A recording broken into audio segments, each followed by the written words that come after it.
CR101radio.com, podcasts, and more.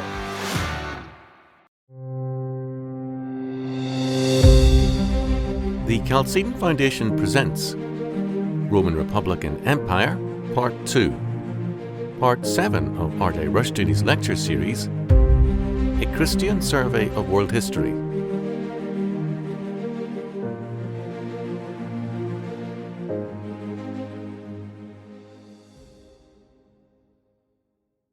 The last, there were some who were dreaming of restoring the old republic and its constitution, when that was centuries old, and the empire far beyond that in its development. One occasion, an emperor who was stymied and didn't know what to do turned the government over to the Senate and said, "You run the country. I'm a military man. I don't know what to do." And the Senate pondered and pondered and pondered for a while, and they said, "Well, you take it over and we'll investigate you." That's about all the Senate had become, an investigating body documenting all the horrible things the emperor and various people were doing. That was their idea of things. There was nothing that could be saved. And more than anyone else, it was one of the church fathers, the presbyter Salvian, who saw the issue. And his book, The Governance of God, is almost terrifying reading. Because he said, there must be judgment because there is a God. And he said, Rome is dying, but it continues to laugh. And he is the one who wrote, and I've cited this a number of times at different meetings, but some of you, I'm sure, have not heard it. He was in Trier when Trier was overcome by the barbarians, and the games were going on in the circus when the barbarians entered Trier. And he wrote that the city was noisy with both the shout of the raped and the dying and the shout of the people cheering in the Colosseum. And when the city was razed and burned to the ground, the survivors and the city council wrote to the emperor asking him to rebuild the Colosseum and start up the circus and the games to improve public morale. And so he said, thus it is in Rome. Should they survive? Should they survive? One of the interesting sidelights is that over the generations it has become increasingly easy to chart the course of the various barbarian bands as they moved into the empire. They were just a few thousand. There were tens of millions of Romans, and a few thousand wandering barbarians destroyed it all because there was nobody to make a stand and fight. And too many who felt, oh, let it go, what's the use? So you can't talk about it as a war in which Rome fell. Just wandering bands of barbarians.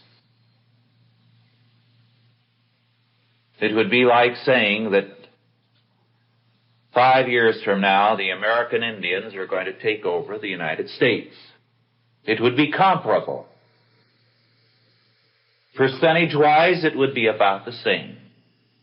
Maybe the Indians would have an edge by a considerable margin, because there are several 100,000 Indians, about 500,000, and the barbarians all told numbered in the tens of thousands only. It collapsed. No one felt there was anything to defend. And these bands of barbarians, as they would go through an area, people would hide their gold, they would bury it, figuring we'll come back to it after it's over. Well, sometimes they did. And sometimes they were all wiped out, and they didn't. And every now and then somebody in Europe will dig up a hoard of ancient gold.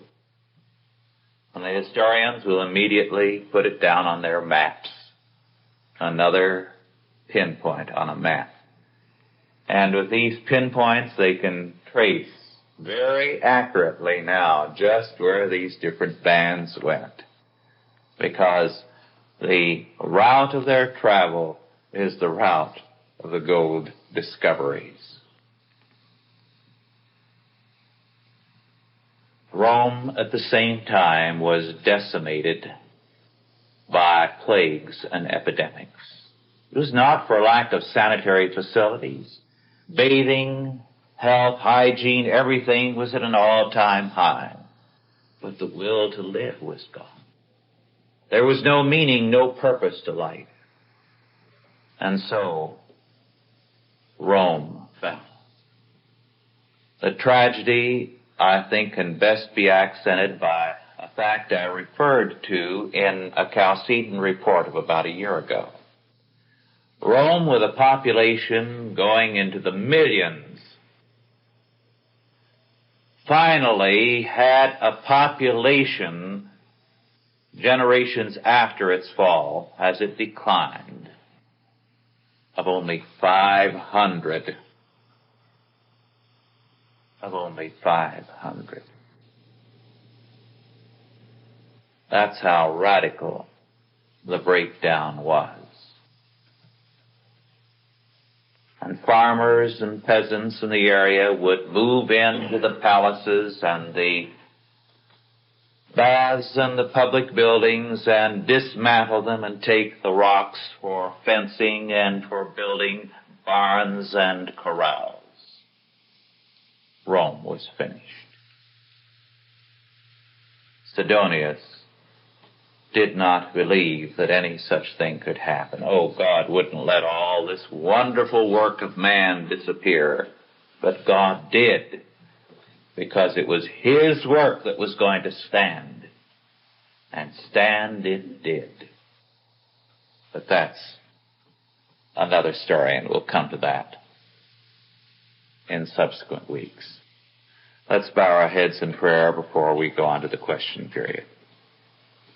Almighty God, our Heavenly Father, we give thanks unto Thee that it is not the government of men which finally rules us, but Thy government and Thine alone. The very hairs of our head are all numbered. To the smallest detail of all creation, Thy providence rules and overrules. And so, our Father, in this confidence, we commit ourselves into Thy keeping and dedicate ourselves to Thy service, that we might reconstruct all things in terms of Thy sovereign word. In Jesus' name, amen. Any questions now? Yes. Don't we had our circuses on television too? Very good analogy and well put. Incidentally, before I forget, a couple of little things I'd like to add. We are now self-consciously in a period of Roman revival. Have you ever noticed Roman spas that are advertised and so on? There's a self-conscious turning to things Roman in the worst period of Rome. Do you know where the bikini came from? From Rome. The bikini appeared first in civilization as a Roman style, and it was self-consciously adopted from Roman murals and fashions. I'll show you a picture of Roman bikinis from the mosaic floor of a Roman villa in Sicily. And it'll give you an idea of just where they got their idea. In case you didn't notice, a while back, one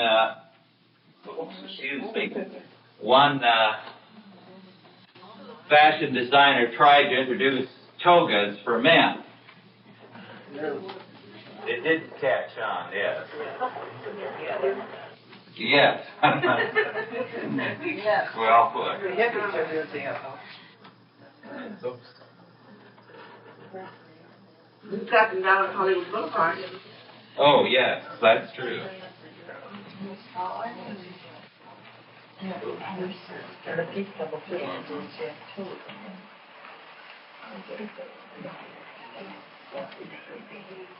We're led to believe that the king came from France,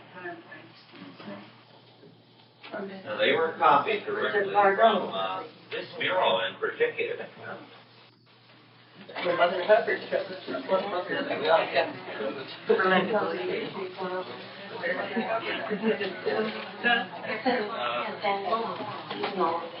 While I'm at it, there are a couple of other pictures I'd like to show you because I think they're very revealing. These will be of some of the emperors. And it shows how progressively the impossibility of ruling Rome began to leave its mark on the emperors. The first pictures will be of some of the early emperors, beginning with Octavian, the young man, who is portrayed, to us it seems a little of a fixed stare, but that fixed stare was the idea of the Romans, that you were looking off into eternity. Now these emperors are the early ones, and you can see that there's a self-assurance and a self-confidence. But then when I turn over the page, you'll see the difference, because then come these two at the top of the page, and then at the bottom down here, one of the later emperors, a worried man. And all the later emperors look sick. Just notice the smug self-satisfaction there. And now,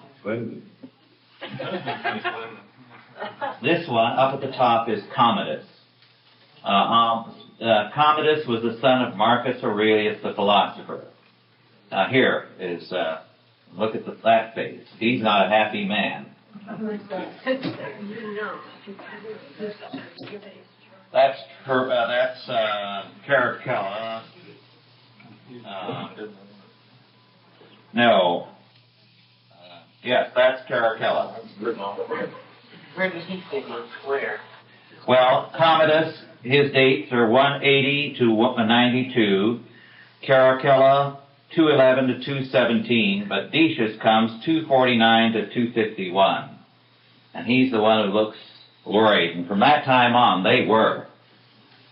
Now, Commodus was the son of the philosopher emperor Marcus Aurelius, the Stoic philosopher.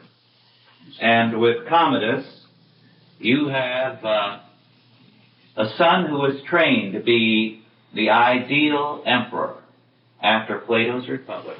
Rushdoony, this guy here looks like a kind of a fat LBJ. Yes, he does. Now, Commodus realized that if nothing it really exists in the way of a god, then all philosophy is ridiculous.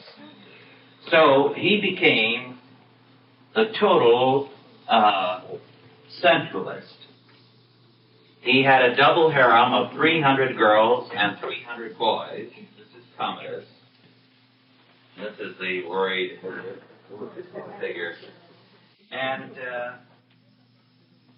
this double harem included a Christian girl who was the one who assassinated him finally. But he was so popular in Rome because of his total contempt of all law, of all meaning.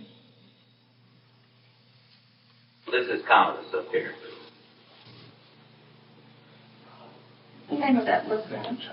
It's Michael Grant, The World of Rome. What's the name of that The Romans. Let's see, The Romans by, I forget the, Kitto, I believe. R.H. Burrow. Barrow, yes. The companion book on it.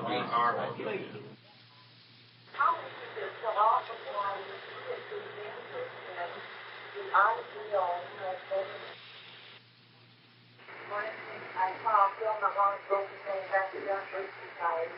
But I think you have known why we all kind of situation on it. Yes. Philosophy. You had the Roman philosophy and the philosophers. Yes. The question is, why do so many conservatives idealize Rome and present Rome and Cicero as though the ideals of Cicero and Christianity were one and the same? The answer is, of course, these people are humanists. In the one and the many, I deal at some length with Cicero. Now, Cicero was thoroughly a humanist. He was a conservative, the leading conservative of the day. He was very much for religion and for the old Roman gods. He didn't believe in a one of them. But if you insist on doing away with them, he felt, what are the people going to believe then? Then they will steal from us. So keep them in line. Keep them believing that the gods are going to punish them if they steal. Of course, that was the position similar to Voltaire's. Voltaire wanted to retain Christianity for the common people. When he had a group of philosophers in his room once ridiculing Christianity, he silenced them when his servant came into the room to serve them.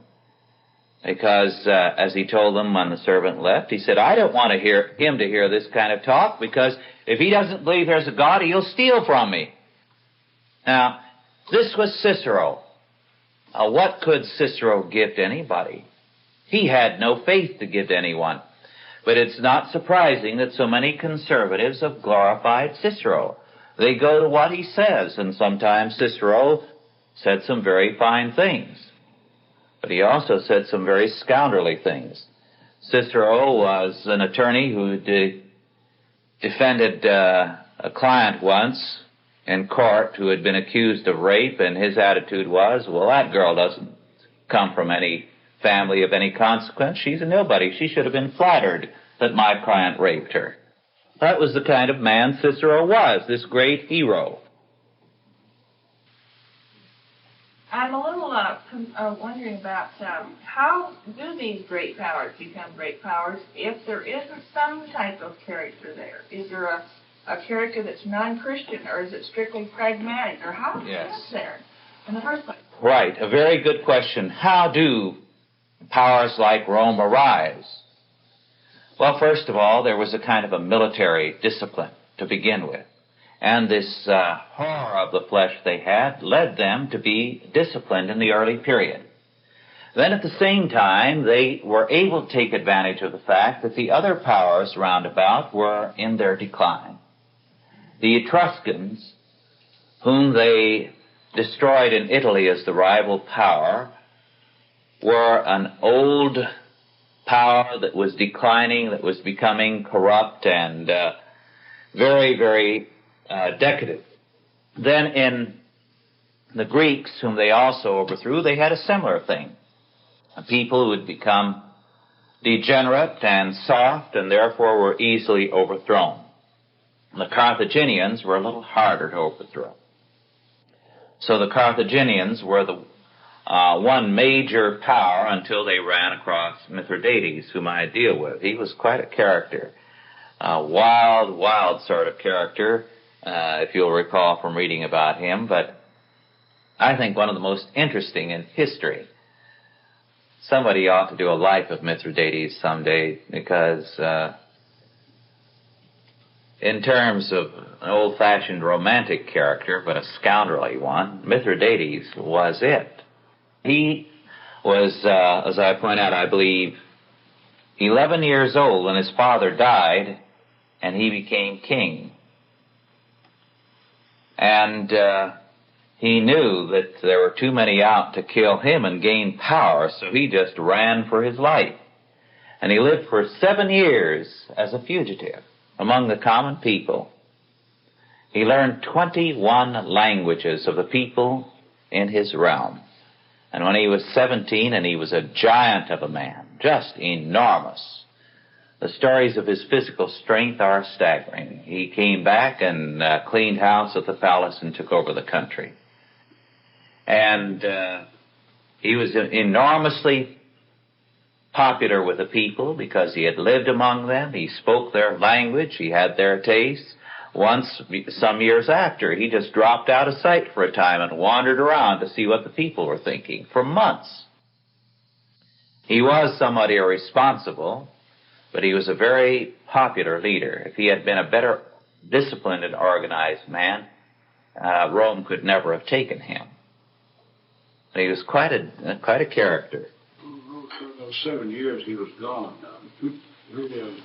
Old relatives and other military leaders had a working alliance and were jockeying for power, but they were hoping they could catch up with him and eliminate him, you see. But because as long as he was alive, nobody had power securely. But he wandered everywhere and lived the life of a bum and a ragamuffin, lived by his wits. Quite a man, yes. Most of my friends are Church Society members, and I find them to be very good Christians. Yes, I would say the majority of them are. But they're under an illusion when they think Cicero was someone to idealize. Well, I've never heard anyone, in other words, my personal friends, people that I know and like, are Christians. And they never talk about anything. The average one doesn't. Now, Taylor Caldwell, who's a very fine woman and a very superior writer, nevertheless has written a book glorifying Cicero. And this has been very popular with many conservatives in and out of the Birch Society. And I think to glorify Cicero is certainly a sad mistake. A sad mistake. With so many great Christians that deserve treatment, to go to Cicero, I just can't see it. Yeah, but I've never seen anyone ever mention Cicero.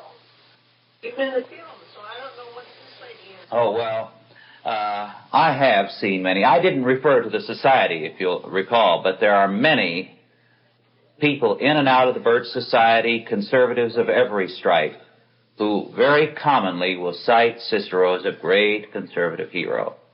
There have been several books written lately in which this keynote is mentioned. But Cicero is no sound hero. He was not a conservative in any sense that would be acceptable to a Christian. Yes? What race is an ancient Egyptian and the Assyrians? What race? Were they white? Oh, yes. The ancient Egyptians were Hamitic, but they were very definitely a white people. The Assyrians were also. And there are, as I indicated, many Assyrians to this day. They are, and a fair number of them in California, of the 70 to 100,000 Assyrians still living. And by and large, they are a mild-mannered, little to the tall side, and more light complexion than most Middle Eastern people. Yes? I want to quote you on something, and so I don't want to misquote you. At the Armenian dinner, you, I think, said that Chalcedon Incorporated and Chalcedon Guild's purpose were God's reconstruction through faith in Jesus Christ. Now, is this some of it? Is this what you said? Is it proper to say that you have said this? Yes. Would you repeat your question? Mm-hmm. I'd like to have that repeated, please. The statement was that at the dinner last month, I had stated that the purpose of Chalcedon and of the Chalcedon Guild is godly reconstruction through Jesus Christ. And this is our purpose. This is why we cannot waste our time with humanists like Cicero or Emerson or anyone else whose answer leads in the wrong direction. Now, tonight I was working on the lesson for a couple of weeks hence, Sunday morning, on patience. And we shall see how when we talk about patience and when ministers talk about it from the pulpit, they're talking about something that is a completely pagan, Stoic idea. one which Cicero would understand far better than Jesus Christ.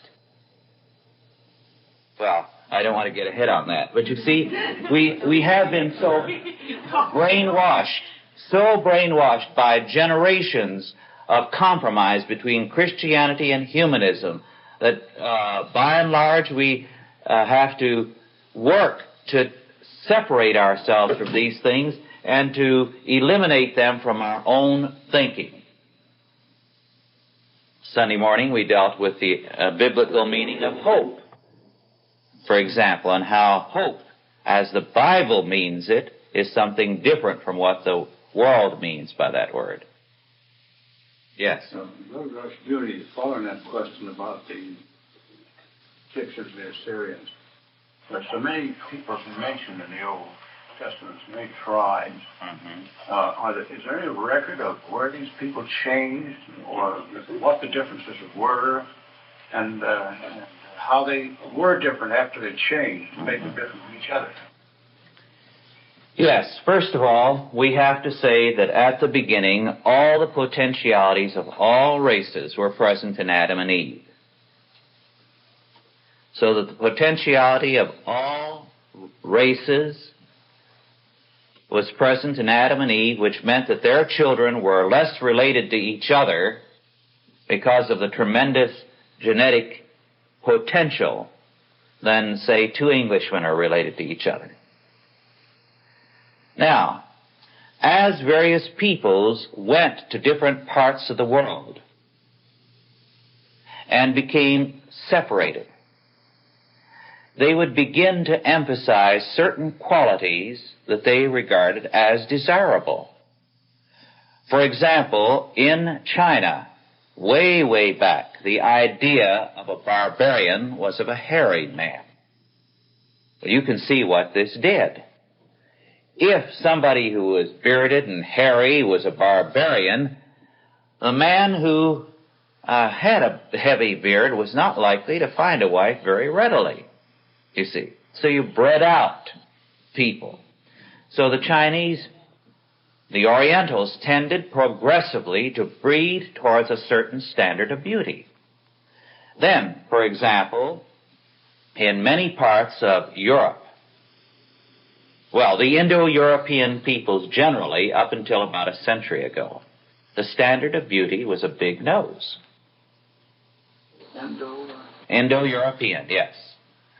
And this was important. If you go back, for example, to some of the great men of England of the Middle Ages and look at their pictures, it'll surprise you how the big nose, the eagle beak, you see, that was the standard. The eagle among the Indo-European peoples appears on their standards again and again, and the eagle beak very prominently.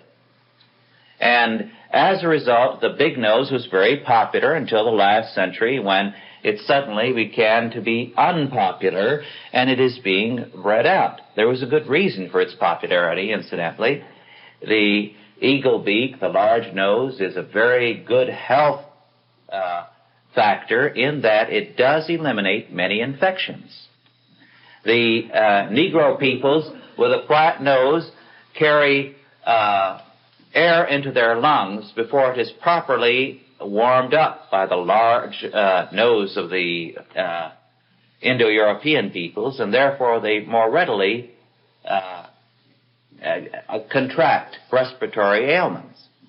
Now, you see, these changes have occurred. You can go back from the old plates, the pictures, the drawings, and see the difference in some of the European peoples in terms of what became their standard of beauty. Just in the past 200 or 300 years, you can see it. To make a point. Now, one of the interesting things is to see what photographers in the United States, photography is a century or so old, and before that the daguerreotype considered was feminine beauty. Well, what the photographers chose as the standard of beauty in the last century, almost to World War I, was still the old-fashioned standard of the Greek statuary of a woman with a very large nose and much heavier than the average American woman was. Because when you get to the pictures, you find that the average American woman in the last century was quite slim. Quite slim. You might say fashionably slim in terms of today's standards. And one reason was because she worked hard. In those days, she chopped wood, she baked, she was on the go. She didn't put on weight very readily. So what they considered beautiful and what the average American woman was were two different things, you see. But their standard of beauty was still the old-fashioned standard. So the ideal people have of beauty is very different. Now, in Japan, you're seeing a very marked change in the appearance of the Japanese girls, especially the girls. First, through eating different foods, drinking a lot of milk, they're getting much larger in size. And second, there's a different standard. The old-fashioned type Japanese girl is finding it difficult to marry. She's winding up the secretary, and the girl who looks more American is winding up with a husband. So the Japanese are changing in their appearance very drastically. Just as the Japanese changed this generation, larger pictures. Right. The when you first came over. But couldn't that be also, Reverend Rushdoony, due to the popularity of certain leaders, the features they had that were prominent people would naturally worship or be idolized? I recall reading that where Napoleon had a fear of men with big noses, since you mentioned that. And sure enough, the Duke of Wellington had one.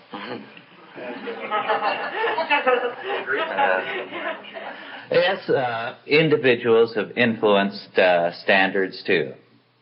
On that original question, I was thinking of that limited area in the Near East, which isn't too large geographically, and yet there are so many different peoples within that limited area over the years. And why were they so different? What was different among them? Oh, well, the Near East has always been, through the centuries, until fairly recent times, the target of many peoples.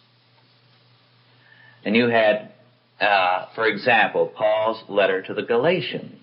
Who were the Galatians? They were Celts. We would say Scotch or Irish. And what were they doing down there? Well, they were doing what just about everybody else at that time was trying to do. Horn in on the area that had the best climate, that was beautifully wooded, that had nice streams, that had a lot of very desirable features, you see. So that just as since World War II everybody's been heading for California, which has helped ruin California, for centuries everybody was heading for the Middle East, which ruined that area. It's no longer what it was in those days.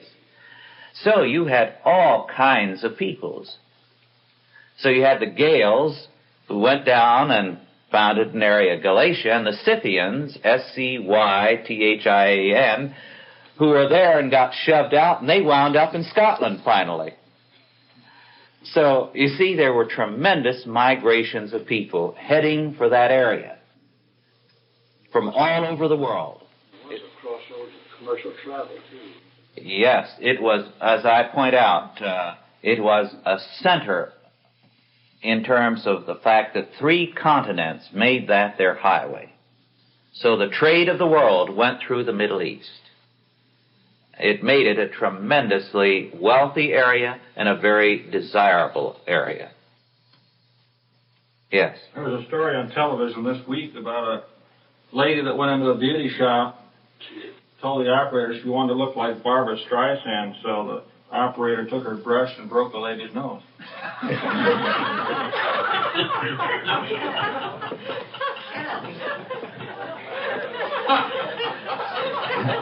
Yes. Yes, either one. The Indo-European, I should know this, but what is that? The Indo-European peoples were a group of people speaking a common language who perhaps originated in what is now Lithuania and spread over a vast territory and conquered it. Not as a unity, but as just differing bands. In Asia, they were once very extensive, and the Brahmins of India today and some of the upper castes are descendants of the Indo-Europeans, and their old language is an Indo-European language. The Persians are an Indo-European people speaking an Indo-European language. The Armenians. Then in Europe, of course, the various European peoples, except the Basques and the Gaels, or Celts. They are survivors of people who previously, first you had the Basque people apparently in Western Europe, and then they were wiped out, and the survivors pushed up into the Pyrenees. Then the Galatians or Gauls or Celts, and they were crowded out by the Indo-European peoples, and the Gauls were overcome by the Romans in what is now France, and they survive today in the Bretons in Brittany, France, the Irish, the Welsh, and the Scots. So the Indo-European peoples took over most of these areas. And at one time, you could say their stronghold was the Middle East, Persia, and portions of India. That was the center, really, for a long, long time of the Indo-European peoples. There must be a great assimilation from different tribes. By these Indo-Europeans? Yes, wherever they went, they assimilated a great many. In Europe, for example, there's a great deal of assimilation there of the old Basque and Celtic population as well as of Mongols. You see, to this day you have two groups in Europe who speak Mongol tongues. Does anyone know who they are? No, the Russians speak Slavic, which is an Indo-European language. The Hungarians are one, yes, and the other? No, theirs is a Slavic language. The Finns, yes. But you see, all you can find in them of their Mongol background is the high cheekbone. Sometimes the eyes, yes. Mm-hmm. Well, our time really is up now, so read on through to the rest of your text for next time.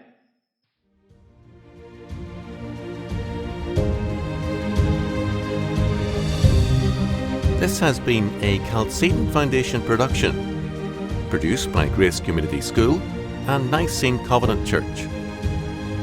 If you enjoyed this lecture, be sure to visit chalcedon.edu for more lectures and series by R.J. Rushdoony and the Chalcedon Foundation.